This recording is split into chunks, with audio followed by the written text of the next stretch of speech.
This is an invitation for us as a church to say, we're ecclesia. It's God's desire. Get together.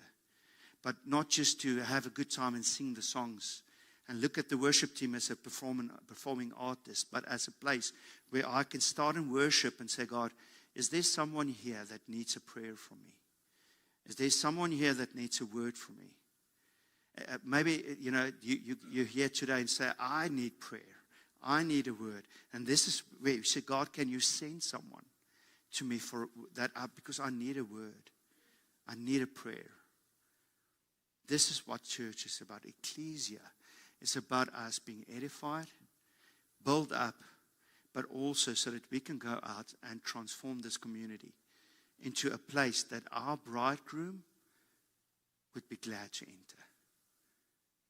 And it's not a purification like, all bad things need to be burned down. It's us going with this calling on our lives to reach those people who needs Christ the most. That is what church is about.